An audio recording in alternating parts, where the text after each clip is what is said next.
Hi, and welcome to another episode of Talking with Felicia. Today, my guest is Mr. Kurt Kruger, who is the director of Success Systems International. And we're going to start the show off a little differently today. Not like how we usually sit around and talk. I figured I'd make some little changes. But before making those changes, I really would love to get a shout out to Oprah Winfrey. She did 25 fabulous years on the Oprah Winfrey Show. I was a big fan of it. I try to model my show after her. I'm thinking, would Oprah do that? Maybe if she does, if she doesn't, let me try, okay? But I just want to say thank you, Oprah, for the 25 years. I really appreciate it. I have snagged a couple of things I saw on your show, but you know what? It was all done in love. So we ready to start the Talking with Felicia show off with a little bit different this year? I think so. How about it? What are we going to do now? We're going to do the Watusi Jump. And so everybody gets to be able to stand. It does you no good to be able to just listen about things, about stress or anything, because if you want to reduce it, you got to do something. If you don't do something, keep your stress. So, are you ready? You're going to watch this, and I'll describe it afterwards. Ready? Okay, I'm ready. Set, go. Go.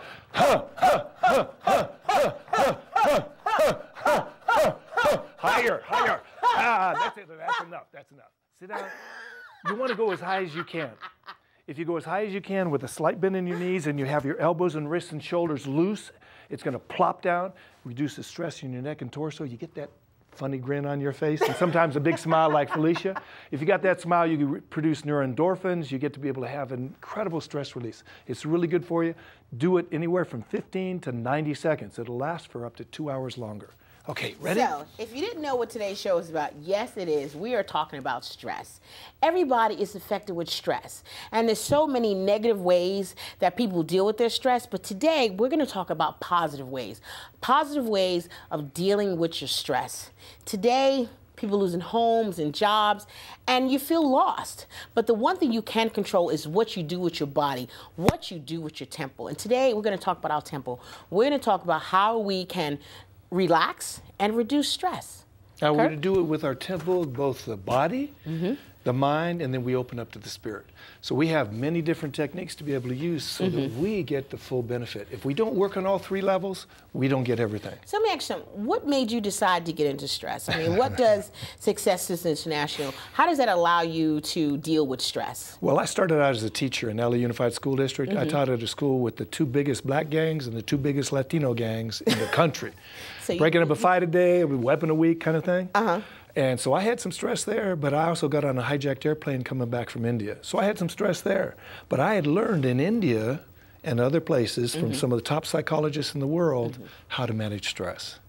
And because I did that before I was on that hijacked airplane, I was in the most beautiful meditative state I had ever been in. So you think relaxing your stress is from the inside out or the outside in?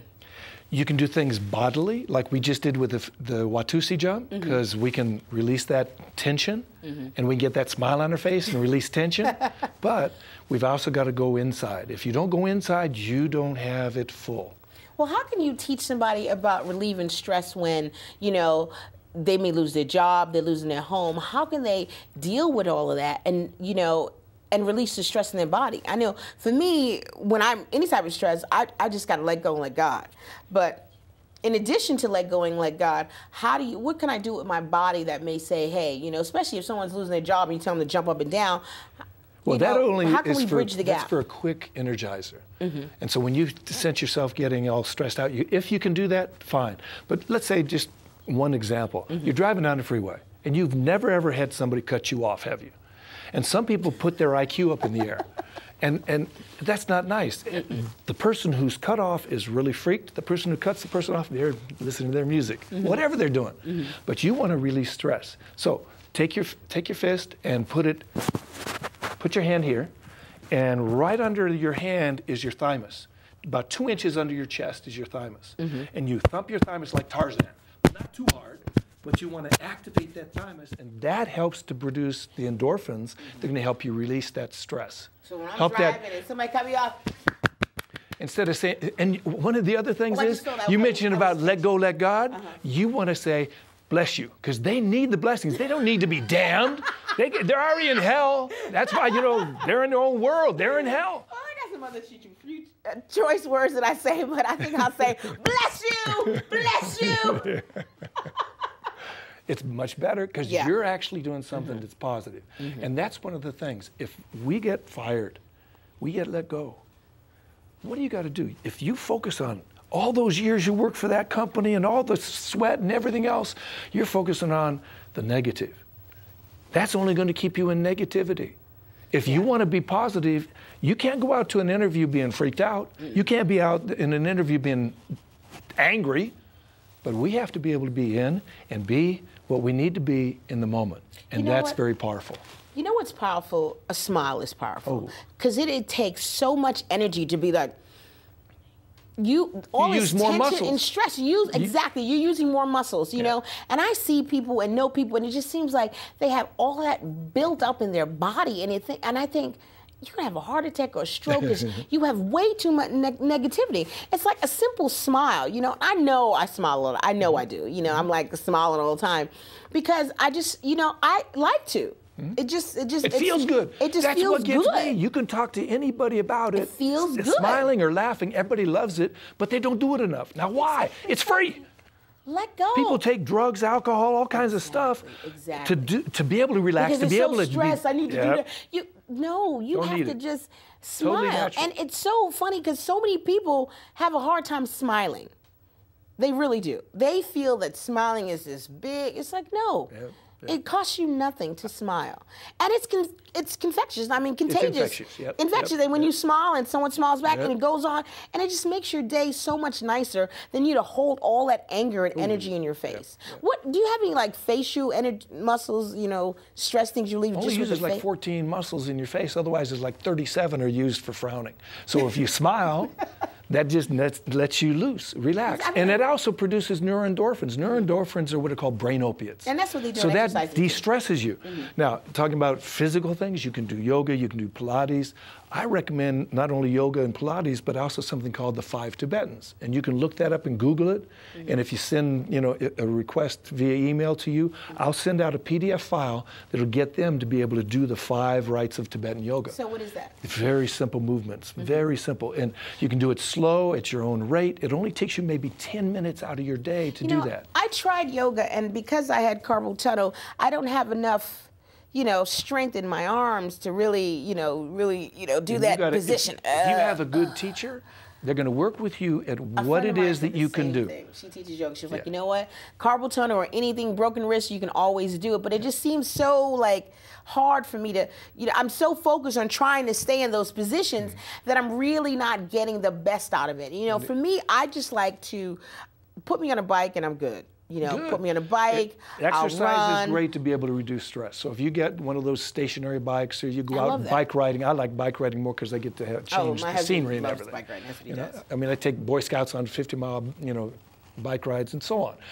If you get exercise, it reduces stress. That's why people, if you go out into nature and you take your shoes off and you sit at the beach and you feel that beautiful presence of the ocean and nature and Mother Nature, that's God's presence. And so if we get to tune in to God, we got nothing better to do.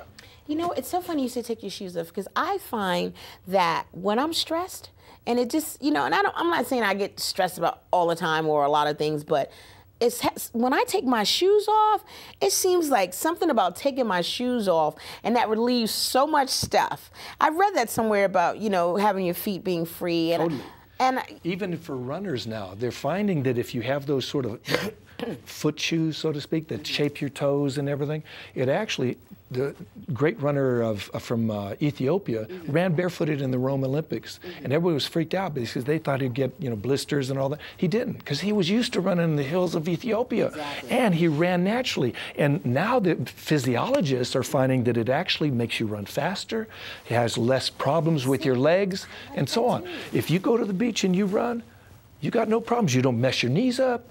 You've got that cushion and so on. Get that exercise. Now, if you want to really get into exercise inside, you want to meditate. Okay, let's talk about meditation because I like to meditate. You know, and I don't use any type of special technique. For me, meditation is when I'm in my car driving in the, you know, the first lane that you come on, when you come on, I like to drive in that lane. For some reason, I feel such at peace when I'm in that one lane. I don't have the music on and I'm just at peace with myself, you know, and I just find that. But maybe I need some better techniques in meditating, but that makes me feel good when I try to meditate. There's a number of ways to meditate, and each person has a different mindset. If you have a, let's say, very, very active mind, and you're used to, like me, I couldn't sit for meditation. I was an athlete. And this, you know, people are saying, do this mantra, Om Madne Bed Me Home, and I couldn't do that, you know, or it's like Hare Rama, Hare Krishna, See, and all that. I can't do that. I just need the peace. I need the quiet, you know, and maybe because of, you know, my children and my husband and the kids at school, maybe I need, but I just need that peace to come in my mind. Again, something that does it even faster is to tune into your breath. You know, you tune into the breath and the listen. space. Here's the key. What's the key? The space between your breath, where the breath merges inside and where it merges outside.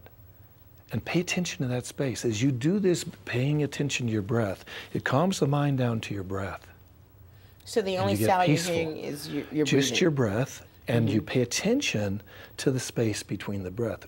Each space has a different size, so to speak. One of them is usually a little bit bigger or more longer than the other one. And as you do this more and more, they get bigger and bigger, and pretty soon that space is where the thoughts come from. That space is where, in Scripture, it says, "Be still and know that I am God." That's where God can communicate to you, because you're not thinking. You're open to His presence and the communication.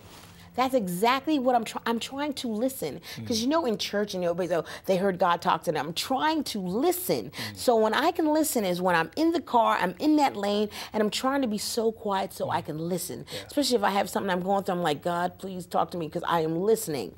You know, and it makes sense to have that space and to listen. Because I try to move my life and my children's life and the lives around me. I try to move within the space that God is in, and trying to do what would God do? What would Jesus do? You know, that's a great book too. Yeah, you know, not trying to do the negative, not trying to, a tit for tat, trying to be in the positive. And it is very difficult in many different environments to stay in the positive. You know, well, I'll give you another clue. Whenever you catch your mind thinking negative thoughts, take your hands like this. Go ahead. And I want you all to do this too. Take your hands like this and say, switch. Switch. And then you say, and I am positive and powerful. I am positive and powerful. Okay, see how simple that is? Now, what we did is we cut that center portion of our body, which basically, if you know about meridians and all kinds of other things, it's going to cancel that negative force. We've done something physically and mentally to take control of our mind. Because we've said cancel or switch. Switch is better because it's more positive. So when you say switch, and then you turn it to a positive thing. I'm positive and powerful. I'm positive I'm doing and powerful. better and better. And I'm doing better and better. Simple things like that. Simple affirmations. Whatever one you choose. I like affirmations. Whatever one you choose it and then switch. I love affirmations. I like saying positive things in the morning, and I like getting in the mirror saying positive things, because it just makes you feel happy. Okay, another one. As you're driving along, this is from a great book. It's called The Gentle Art of Blessing. Pierre Prédivant, a Swiss author, he started practicing blessings of light and love, blessings of health and wealth when he saw people, just in his mind. He'd help, you know, blessings of this, blessings of that. He'd do all these simple things in his mind, and slowly but surely he did more and more. But as you know, what goes around comes around. He was not thinking about it coming back. He was just being gracious.